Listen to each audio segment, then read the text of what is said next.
Maandalizi yetu yamekaa vizuri kuelekea siku ya kesho ambayo ni siku ya sherehe kubwa duniani, sherehe ya wanawake inayoadhimishwa na dunia nzima tarehe 8.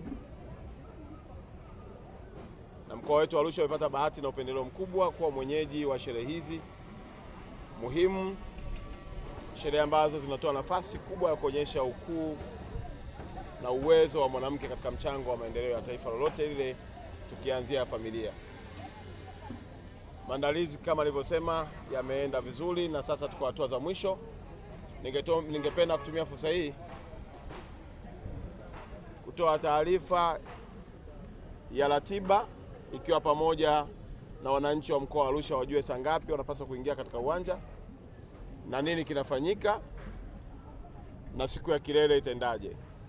Kwa ufupi sana ni kwamba mageti yatafunguliwa kuanzia saa 12 alfajiri. Mageti ya uwanja wetu wa mpira, uwanja wa Sheikh Abed, yatafunguliwa saa 12 asubuhi mpaka saa 2. Wananchi wote wanatakiwa kuwa wameshaingia kwenye uwanja na kuketi. Baada hapo itafuatia hatua ya ratiba ya viongozi mbalimbali na hatimaye kuhitimishwa katika watu watakaoingia katika uwanja wetu na Daktari Samia Suluhu Hassan, mgeni rasmi wa sherehe za wanawake duniani mwaka 2025. Jambo la pili, sherehe hizi ni za Watanzania wote. Hakuna familia isiyokuwa na mwanamke na hakuna mtu asiyejua umuhimu wa mwanamke. Ninaomba wananchi wote wa mkoa wa Arusha na nchi nzima ya Tanzania tuungane kwa pamoja kusherehekea mafanikio ya wanawake, tukiwa tunatimiza miaka 30 tangu maazimio ya Beijing, na ikiwa ni miaka 5 yanasherekewa ndani ya nchi yetu, hususan katika mkoa wetu wa Arusha. Lakini kuliko yote tukiongozwa na rais mwanamke wa kwanza katika historia ya taifa letu. Sababu hizi zote zinafanya asiwepo baba wala mama kubaki nyumbani. Watu wote wanaalikwa na wanakaribishwa ndani ya uwanja kutokana na mambo mbalimbali.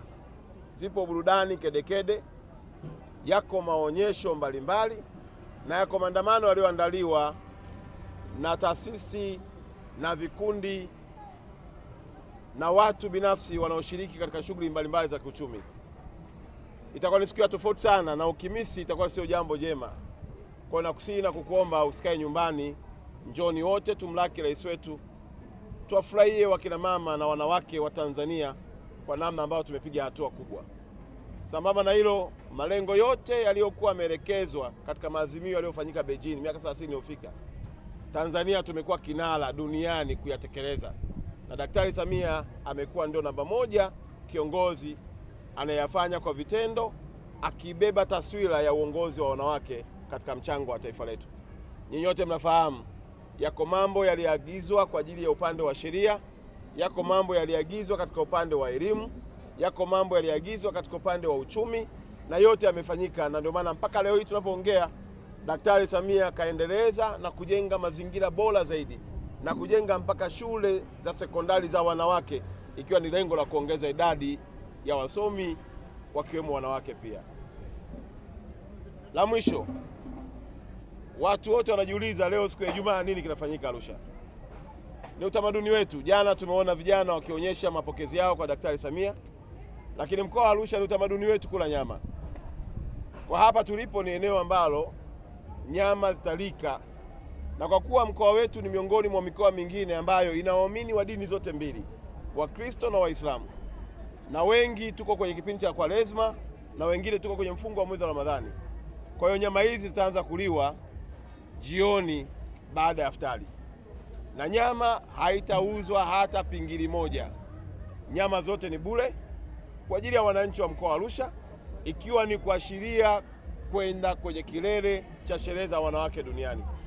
Nyama hizi zote nasema ni bure kwa wewe mwananchi unayekuja kula, lakini Daktari Samia ndio aliyezigharimikia kuhakikisha kwamba zinawafikia wananchi wa mkoa wa Arusha, wanaendeleza utamaduni wao wa kufurahi na kula kwa pamoja. Kwa hiyo wananchi wa mkoa wa Arusha, hautaulizwa umri wako, hautaulizwa dini yako, hautaulizwa chama chako, hautaulizwa kabila lako. Unachotakiwa kufanya ni kuja tu kwenye maeneo haya ya Clock Tower na utawakuta vijana wa Arusha watakuhudumia. Jambo moja pekee ambalo uruhusiwi kulifanya ni kubeba nyama kwenda nayo nyumbani. Nyama hii inalika hapa hapa. Usije ukaja hapa na mfuko kwa ajili ya kubeba nyama, la hasha. Njoo hapa ule kadiri uwezavyo na hutazuiwa. Sio jambo la kwamba umeshachukua kipingili kimoja, hapana. Tunazo nyama za kutosha. Ng'ombe, mbuzi, kondoo na nyama pori zipo za kutosha, na kama unavyoona wanaendelea kuchoma ili waweke kwenye foili, na jioni mtu ukifika unapakuliwa tu unakula kwa tani yako. Lakini pia tutakuwa na uji kwa wale watu ambao wataona mbali kwenda nyumbani kufuturu afu arudi hapa Clock Tower. Tumewaandalia pia uji, na ule uji pia hautanunuliwa wala hautauzwa. Wewe ukifika watakupa kikombe, utakunywa uji wako, utapiga dua yako, utaingia kwenye nyama, utakula nyama. Lakini yote hii ni mapenzi makubwa alionao Daktari Samia kwa wananchi wa mkoa wa Arusha, na kufanya wananchi wote tuendelee kuwa wamoja, tuungane kwa pamoja, na chonde kesho tuweze kumlaki kwa mapenzi makubwa katika uwanja wetu tukisherehekea sikukuu njema ya wanawake. Namalizia kwa kusema hakuna nyumba isiyokuwa na mwanamke. Kwa hiyo wewe una mama yako, una shangazi yako, una dada yako, una wifi yako, una mke wako, una mpenzi wako, yoyote uliye naye unapaswa kuja naye. Na mle ndani ya uwanja tumekubaliana na watu watakaokuwa wanarusha live. Kapo itakayokuja, mtu atakayekuja na mume wake akakaa kwenye engo nzuri, akapata picha nzuri itakayoenda huko duniani, ana zawadi. Wakina mama watakaokuwa wamependeza vizuri, wakikaa wakajipanga vizuri kwenye eneo lao, kuna zawadi. Kwa hiyo sisi tumeandaa zawadi karibia 10 za makundi mbalimbali.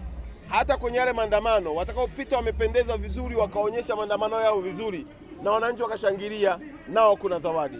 Kwa kila mmoja kwa mkao wake, kwa kuwahi kwake, kwa kupendeza kwake, atakuwa ni miongoni mwa watu watakaopewa zawadi.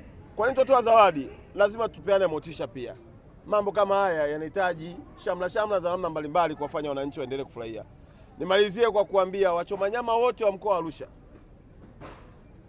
ambao wanatumia mkaa, tumepata mbadala.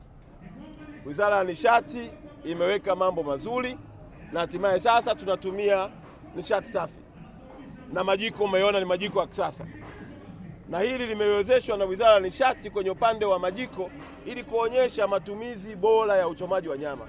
Na nimewauliza wachomaji wa nyama, mnaona tofauti ipi? Wamenieleza tofauti wanayoona ni kubwa sana, si tu kwa namna ambavyo wanavyochoma, lakini pia kwa afya zao, kwa muda wa uchomaji, lakini pia na nyama inavyoiva vizuri wakitumia nishati safi.